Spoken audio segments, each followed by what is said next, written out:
Bonfires burning bright, pumpkin faces in the night. Good evening. I Welcome to Days of the Dead. Halloween, dead cats hanging from Hope you're having a great poles, time. little dead around and droves. Don't get electrocuted. I remember Halloween.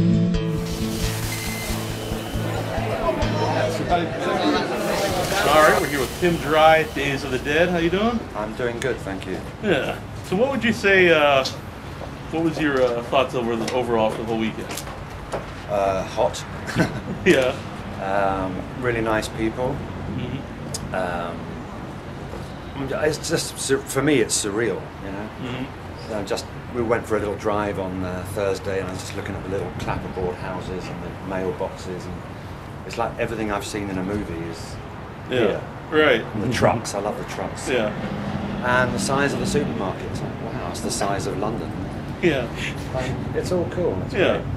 Now, when you filmed Xtro, years ago, did you think, 20 years later, 25 years later, you'd be talking about? Not at all.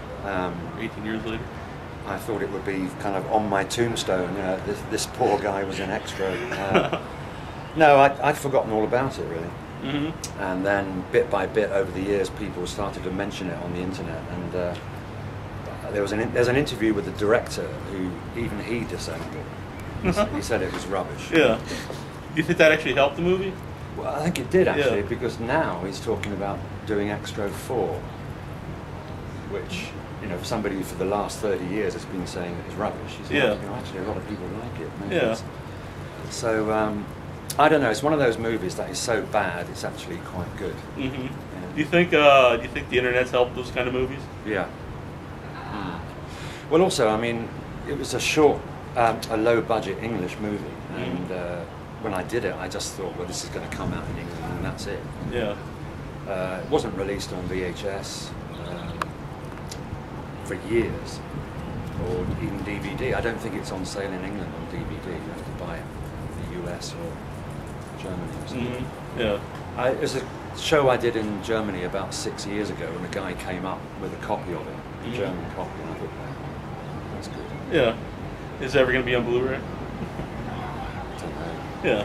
I mean, It probably looks better just on the VHS. You know the movie, don't you? Yeah. You know the scene I'm talking about. Exactly. I'd like to see that in HD. Yeah, 3D. 3D, Whoa, there you go. stand back. Yeah. What was it like filming that scene? I wasn't in that scene. I'd already been eaten by the dog. Right. My bits were mainly crawling through the wood backwards, with the head on backwards. Yeah. I should explain the costume thing, right? It's like a crab, so they had to cast my body in plaster in this backwards position. And when you cast your body, the plaster goes off really quickly, and it gets really hot.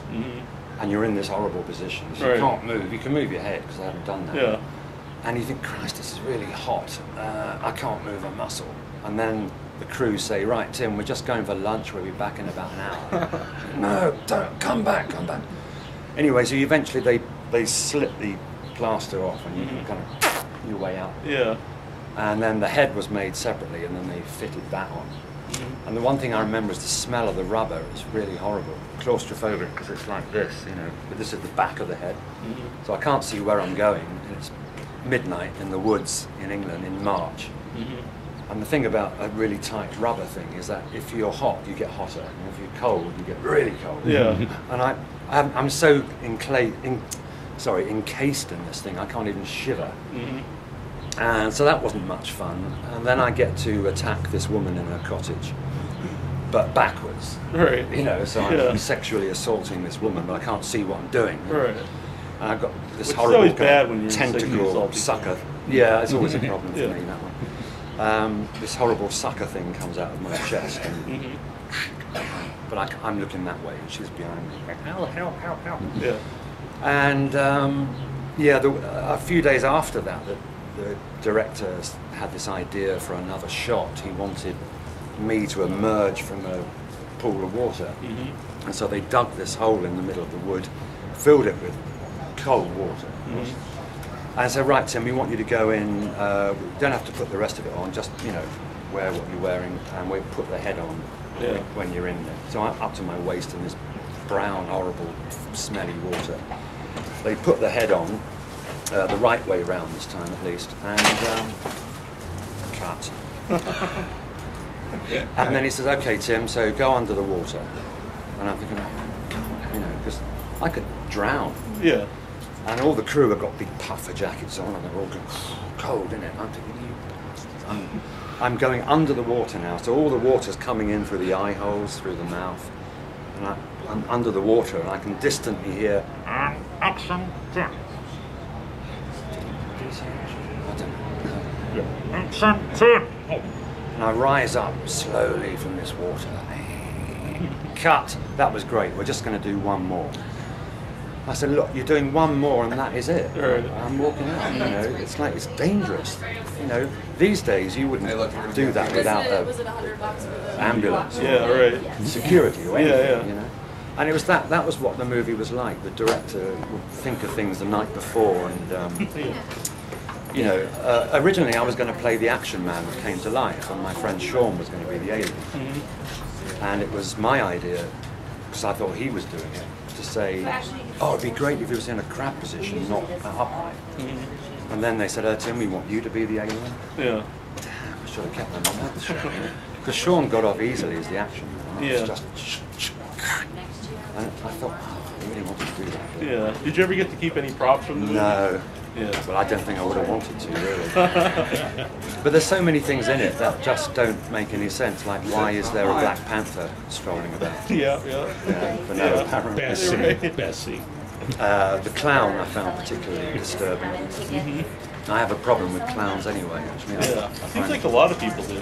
Well, they I think say more that people have problems with them than like. one of the most frightening things you can imagine is that you're at home, it's midnight, there's a knock on the front door, you open it, and there's a clown in full makeup just staring at you.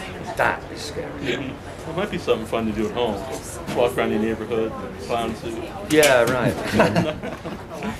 It'd be a great internet, YouTube moment, wouldn't it? Right, until you get shot. English actor arrested in clown suit in central London. Cuff him. You want to say anything about Star Wars? Yeah, definitely. Return of the Jedi, you're in? Well, that's the great thing, because I did that 3 months before I did Xtro. So you've gone from Hollywood movie Right. to in the middle of the It was woods. a step up, in is what you're saying. Step up, yeah. The thing about Jedi, everything was real. You know? The set was a real set. It had a ceiling, 4 walls and a floor. It was just like walking into a normal building. Yeah. And everybody had someone to look after them, to take the heads off in between shots and blow cold air in because it was so hot. Yeah. And it was like a military operation, you know. So that was the most amazing experience so far for me, Yeah. filmmaking. Yeah. Did you get any of the action figures? Yeah, I got my Whippet one, and I've got a Moncal as well. But my action figure came out a lot later than most people's. Oh, really? It came out in 2004, and I think it was the biggest seller that year, just because it was one that people haven't got. Yeah, it didn't come out before. But it's kind of weird seeing a little you in a plastic box. Right. Did you ever bring any of those to like the conventions? I usually do, yeah, I do. Yeah. Does anyone ever get those signed? Oh yeah.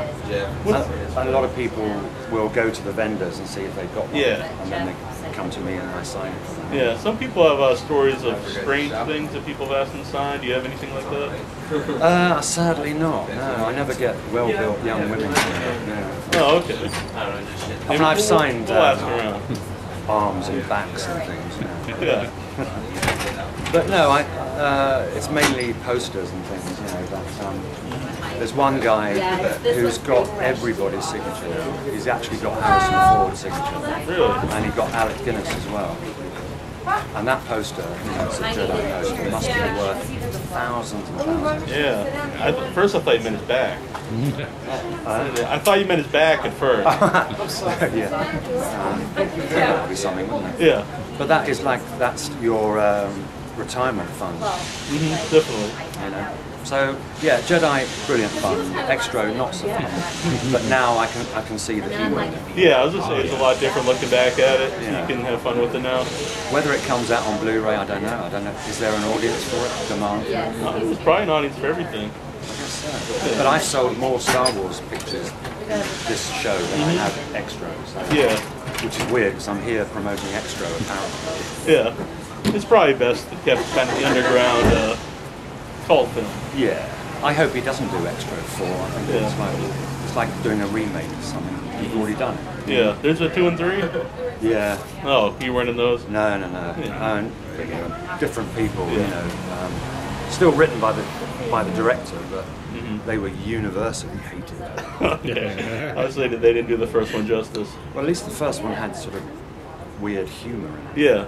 It's got something going for it. You know. So, yeah. But it's been great to be here. I've really enjoyed it. So. Cool. Well, really, thank you for doing this. My pleasure. Yeah.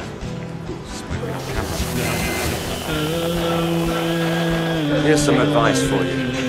Listen to withoutyourhead.com and watch it. Listen to it, learn, absorb, enjoy.